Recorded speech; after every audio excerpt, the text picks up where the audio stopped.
Henry Kissinger, world famous as US Secretary of State and National Security Advisor under Nixon and Ford, by some hailed as a hero, by others maligned as a war criminal. Kissinger wrote a top-secret report in 1973 called National Security Study Memorandum, or NSSM 200, also called the Kissinger Report. It talks about the planet's resources, all right. Henry Kissinger came up with a marvellous plan to consolidate the smooth flow of valuable resources from various countries across the world to the US. According to Kissinger, taking other countries' resources was easy as long as countries were stable. Unstable countries were difficult to access. So the question he posed was, how do we stabilize less developed countries? Because for some reason, the planet's most valuable resources such as oil, natural gas, gold and minerals were all in less developed countries. In his infamous report, he wrote, "Wherever a lessening of population pressures through reduced birth rates can increase the prospects for such stability, population policy becomes relevant to resource supplies and to the economic interest of the United States." Fancy words to say that in order to create stability, one needs population policy. What does that mean? Legalizing abortion, giving families money if they use contraception, if they accept sterilization and/or abortion.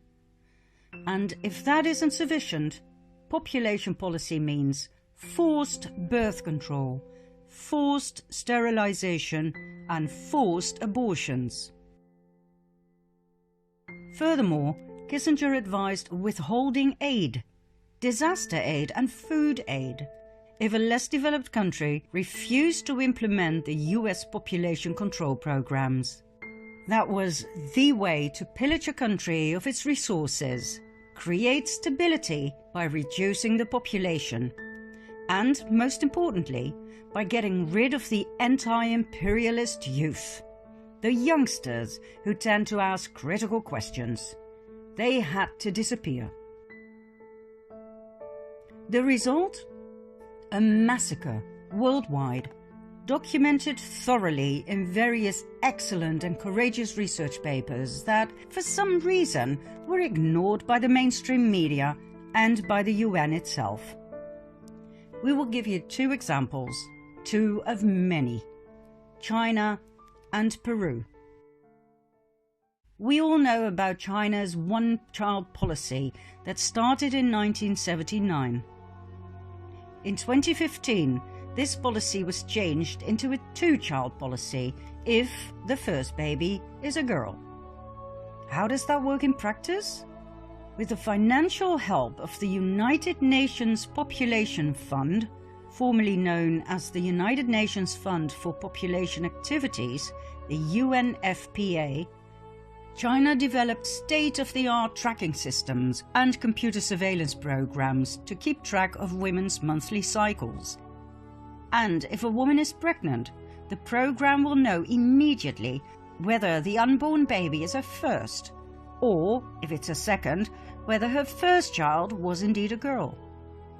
If the system shows the baby in her belly is not allowed by the government to be there, she will be arrested and have a forced abortion.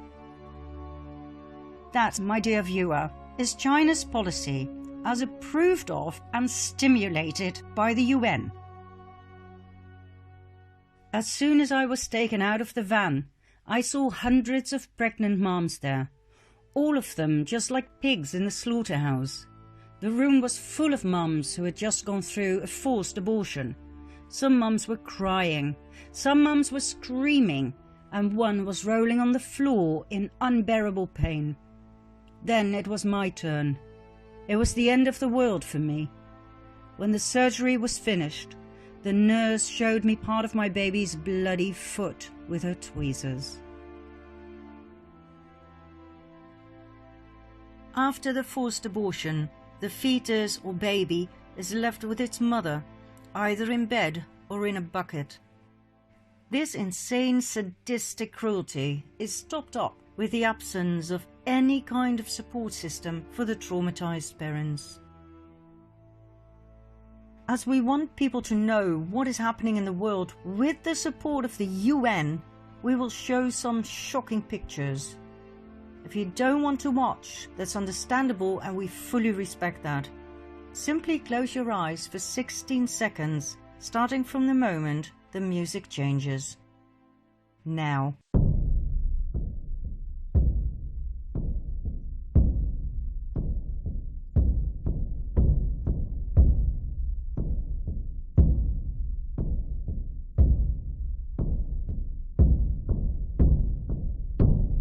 Of course, the United Nations Population Fund denies being involved in forced abortions, but according to its own documents, it donated more than $100 million to China's population control program. It financed a $12 million computer complex, specifically to monitor the population program.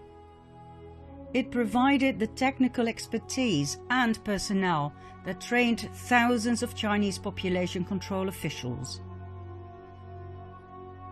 In China, abortions have been used as a weapon of mass destruction. Hundreds of millions of lives have been exterminated.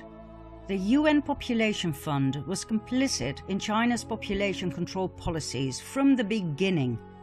They did not only turn a blind eye to abuses, but helped facilitate and fund them.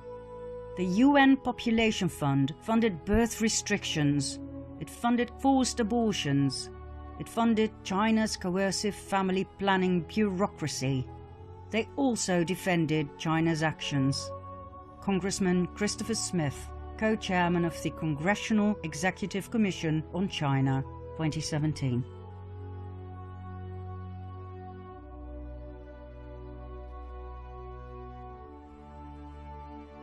One result of the one-child policy that we never hear the UN about is the surge in female infanticide that has now resulted in a disastrous sex ratio of 115 boys to every 100 girls. Female infanticide means that parents actually kill their baby girls. China has a cultural preference for boys, so the baby girls are killed. Do you know what that does to a parent?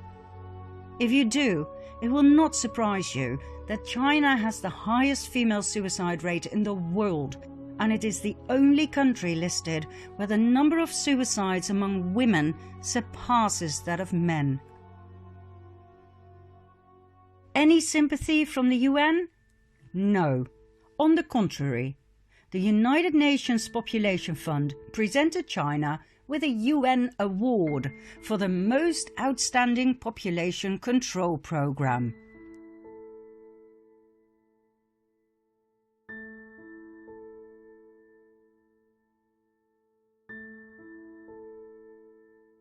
Oh, and let's not forget their official mission: to deliver a world where every pregnancy is wanted, every childbirth is safe, and every young person's potential is fulfilled.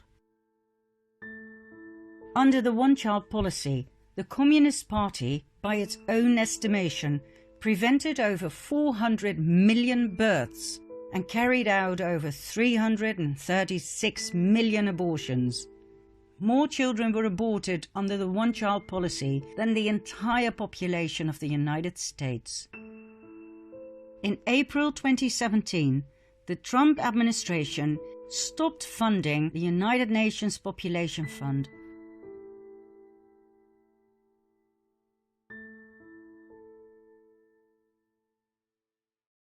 Peru. Between 1995 and 1907, over 250,000 Peruvian women were sterilized as part of a program to fulfill President Fujimori's family planning goals, financed by the US. Although this campaign was called the Voluntary Surgical Contraception Campaign, many of these procedures were forced. In fact, women whose underweight children were on government food programs were threatened with the withholding of this food if they refused to be sterilized. and others were kidnapped from their families and forcibly sterilized. In a little over 2 years, 250,000 women were deeply traumatized. Most of them were poor and indigenous. Not all women survived the surgery due to poor hygiene in the local hospitals. At least 100 women from my area went to the clinic that day. We were promised medicine. A lorry took us to the clinic. We all arrived innocent and happy. Then we heard screams and I just ran, but the doors were locked so I could not escape. I was 3 months pregnant. The health center staff knew this. They still went ahead.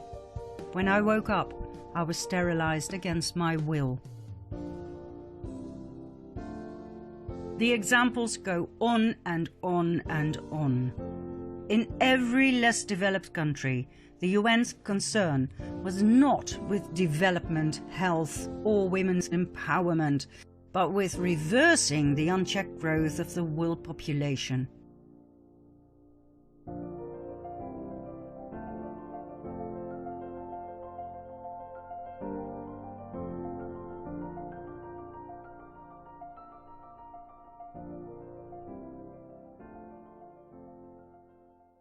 From the very beginning, the concept of a population explosion was a false alarm specifically designed to allow rich nations to pillage the resources of the poorer nations. And Kissinger? He simply laid out the protocols of Zion for modern times. Who is Kissinger really? He was born in 1923 in southern Germany, right at the Cabal center of Bavaria. His full name? Heinz Alfred Kissinger. He claims to be Jewish, but his credentials show all the signs of Khazarian roots. His family name wasn't Kissinger, it was Loeb. The name Kissinger was adopted in 1817 by his great-great-grandfather, Meyer Loeb, after the Bavarian town of Bad Kissingen. The name Meyer Loeb struck a chord. Hadn't we seen that name before? Meyer Amschel Rothschild's great-grandfather's name was Loeb Rothschild. Meyer Rothschild, Loeb Rothschild, Meyer Loeb Kissinger. We wouldn't be surprised if one day the truth will be presented about Henry Kissinger being a Rothschild. In order to understand the UN for what it really is, the ultimate cabal monster, one must know about the countless NGOs that are connected, directly or indirectly, to the UN. NGO means non-governmental organization.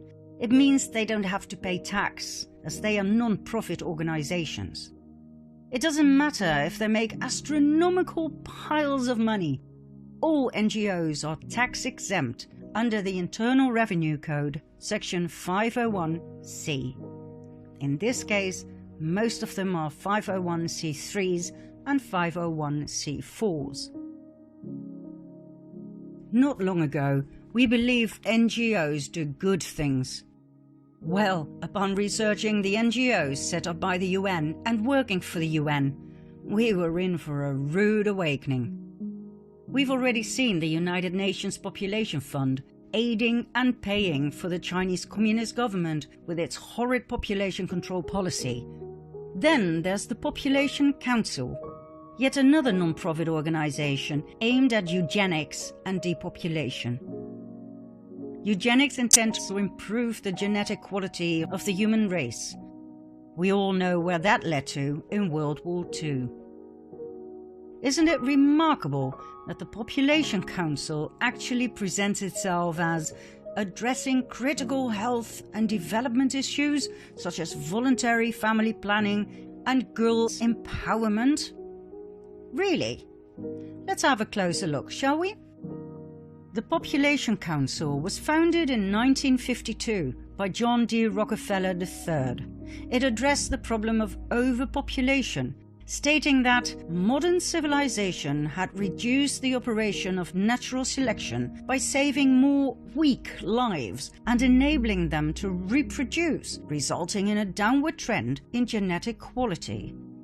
That genetic quality had to be protected, and so the Population Council was set up to devote itself to reduce the fertility of the world population. Rockefeller became the organization's first president. He was succeeded by members of the American Eugenics Society. Early grants supported studies in embryonic development and paid for sterilization experiments on women with bad hereditary history.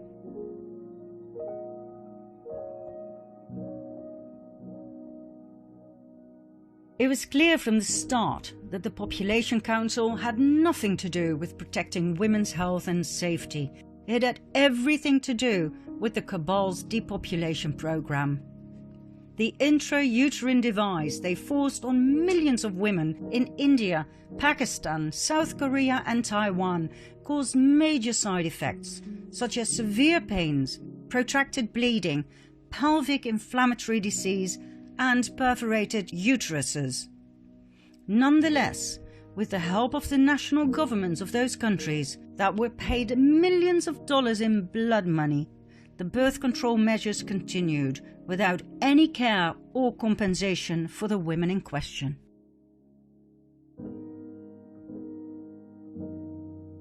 In 1969, the Population Council published an article entitled Beyond Family Planning. The document offered legitimacy to, for instance, adding fertility control agents to water supplies in urban areas, temporary sterilization of all young women via time capsule contraceptives, and compulsory sterilization of men with 3 or more children. Once again, the Population Council actually presents itself as addressing critical health and development issues, such as voluntary family planning. Voluntary? Really?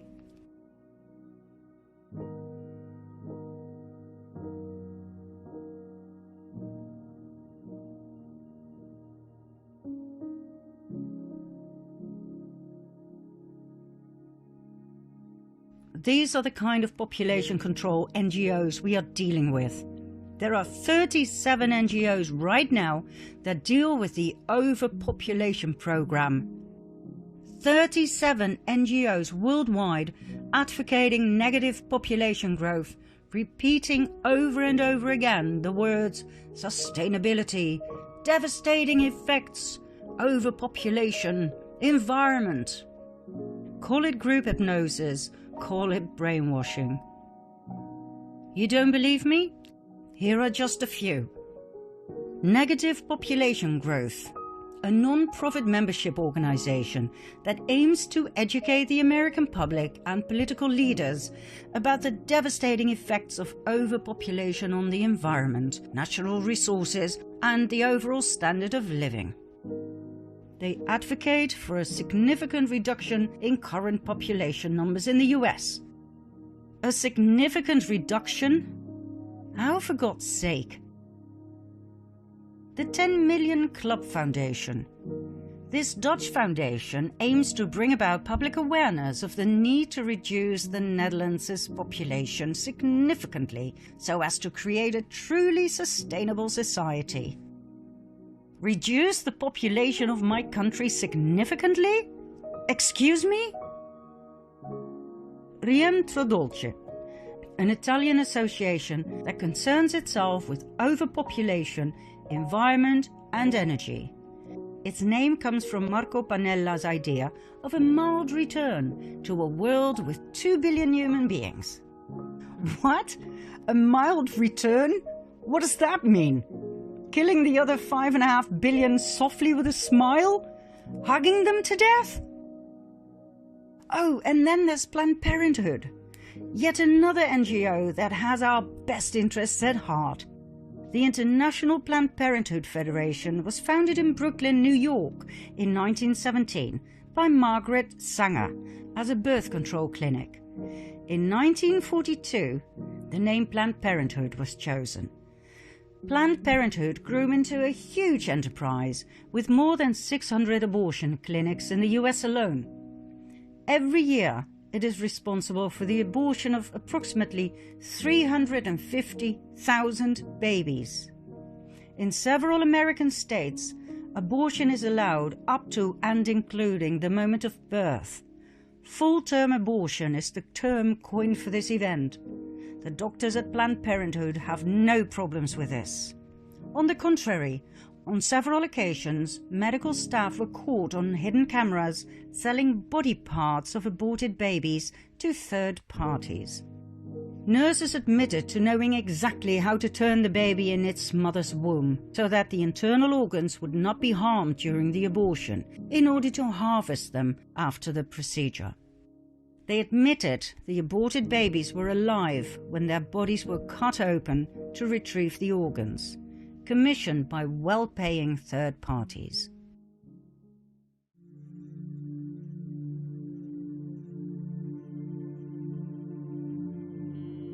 A lot of people want intact hearts these days because they're looking for specific nodes.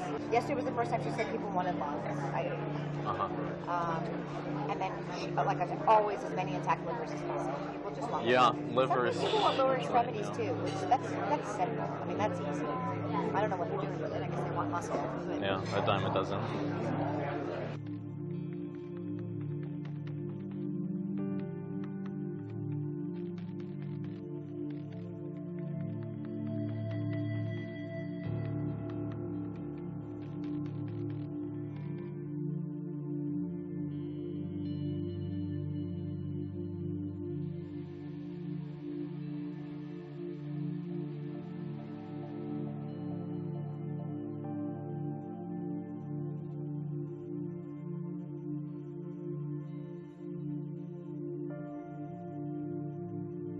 I'm the medical director for the national office for all of the affiliates. you know, I'm going to throw a number out. I would say it's probably anywhere from $30 to $100, depending on the facility and what's involved. The $30 to $100 price, that's per specimen that we're talking about, right? Yeah. Yes. How much of a difference can that actually make if you know what kind of what's expected or what we need versus? It makes a huge difference. I'd say a lot of people want liver, and for that reason, most providers put this case under ultrasound guidance, so they'll know where they're putting their forceps. Kind of rate-limiting step of the procedure is calvarium. Calvarium, the head is basically the biggest part. Most of the other stuff can come out intact. Right. It's very rare to have a patient that doesn't have enough dilation to evacuate all the other to bring the body cavity out intact and all that. So then you're just kind of cognizant of where you put your graspers. You try to intentionally go above and below the thorax so that, we've been very good at getting heart, lung, liver, because we know that, so I'm not going to crush that part. I'm going to basically crush below, I'm going to crush above, and I'm going to see if I can get out intact. And with the calvarium, in general, some people will actually try to change the presentation so that it's not a vertex. Because when it's a vertex presentation, you never have enough dilation at the beginning of the case unless you have real huge amount of dilation to deliver an intact calvarium. So if you do it starting from the breech presentation, there's dilation that happens as the case goes on, and often at the last you can evacuate an intact calvarium. So I mean, there are certainly steps that can be taken. So they can convert to breech, for example, at the start of the... Exactly. They can, under ultrasound guidance, they can just change the presentation.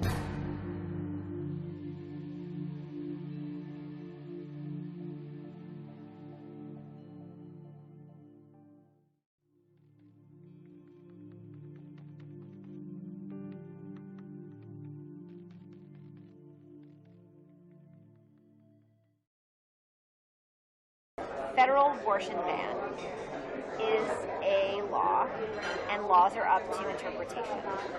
So if I say on day one I do not intend to do this, what ultimately happens doesn't matter.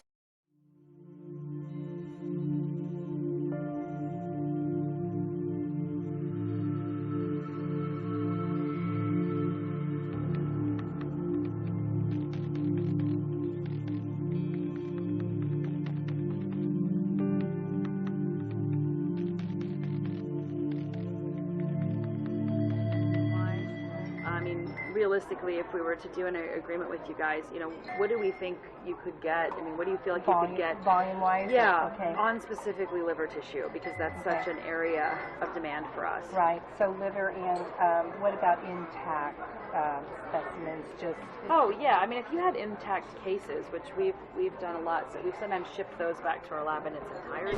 So what would keep your lab happy? Like, what would make your lab happy? Another 50 livers a week. you can handle that. Yeah. Okay. As you probably know, potentially, I mean, I think that one of the issues with neural tissue is so fragile. It's insanely fragile. Right. I was going to say is that I know we get requests for neural. It's the hardest thing in the world to ship. You do is the whole Calvarium. That's it. Yeah, that's the easiest way. And I mean, we've actually had good success with that in the past. So They're like, make sure the eyes are closed. Yeah. Tell the lab it's coming. So don't open the box. Oh God. You know what I mean? So yeah, where so many of the academic labs cannot fly like that. They're just not capable. Why is that? I don't understand that. It's almost like they don't want to know where it comes from. Like in that, where they're like, we need limbs, but no hands and feet need to be attached. And you're like, They just want the long bones and they don't want to see that they want you to take it all off. Like, make it so that we don't know what it is. Yeah. It's like, Bone the chicken for me, and then that's it. you Sort know, of and like, then I'll eat it. But we not know what it is. I mean, but their lab. So this goes to that whole Stigma. that, Oh, you know, yeah. this is, And their lab techs freak out and have meltdowns, and so it's just kind of like, yeah. I mean, I think you're either in the cause or you're not. Yeah. And if you're not in the cause, like, they don't need you around. get out. They need champions, and if you're not a champion, you should go. Yeah. Because that's just, you know, and I don't know, the clinics, you know, they're very guarded, as they should be. Yeah. And who do they let in their house? They want champions in their house, right? Hello, I'm Cecile Richards, President of Planned Parenthood Federation of America. I want to be really clear. The allegation that Planned Parenthood profits in any way from tissue donation is not true.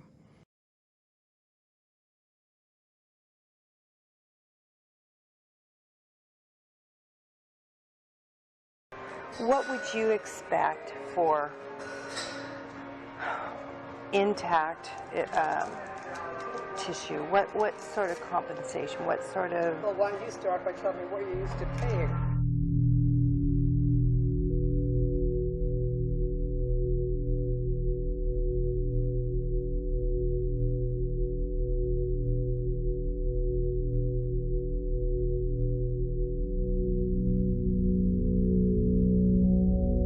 Don't lowball it. Tell me what you really... $75 a specimen. Oh, that's way too low. Really, that's way too low. I want to keep you happy. I've been at places that did 50 too. But see, we're not in it for the money. Now, this is for tissue that you actually take, not just the tissue that the person volunteered that you can't find anything. Exactly. And here's another thought: is we can talk about specimen as per specimen per case, or per procured tissue sample, which would be so that if we're able to get a liver thymus pair. Maybe that is $75 per specimen, and so that's for for liver thymus pair, and that's $150.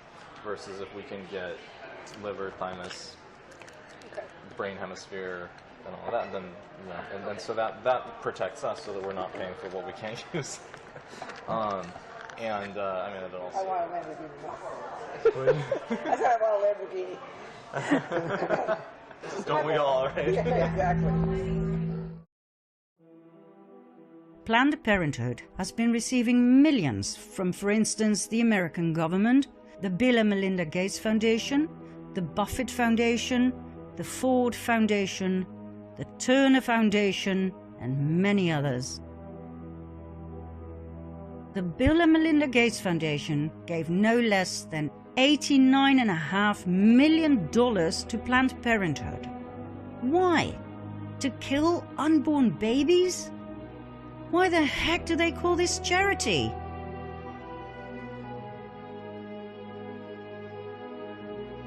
The most merciful thing that the large family does to one of its infant members is to kill it.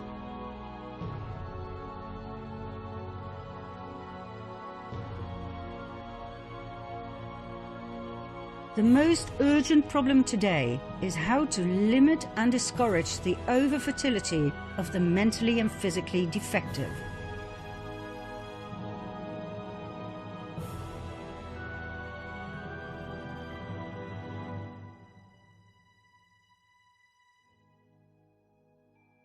A marriage license shall in itself give husband and wife only the right to a common household and not the right to parenthood.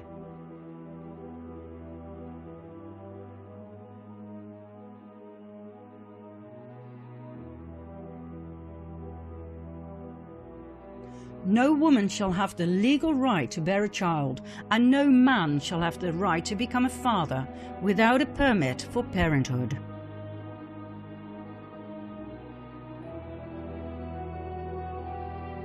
We don't want the word to go out that we want to exterminate the Negro population.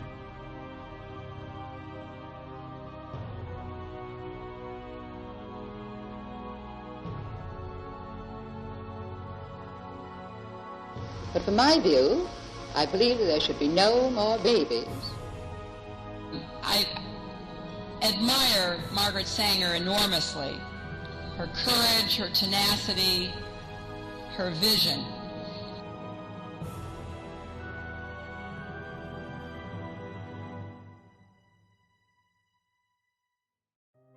President Trump ended the US funding of Planned Parenthood in 2019. Oh, and just as we started editing this part 6, we received news that Henry Kissinger is one of 11 high-ranked officials who have just been removed from the Pentagon Defense Policy Board, effective immediately. Thank you, President Trump.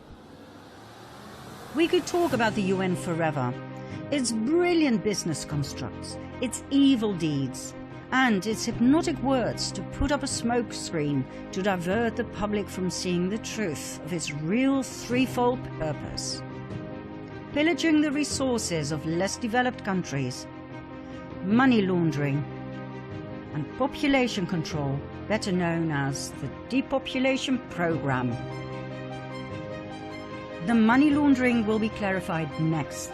We promise you, when we're done with the UN and its NGOs, you will never donate another dollar ever again to any one of them. Let's continue with more crime, fraud, and the front man of this entire scheme in part 7.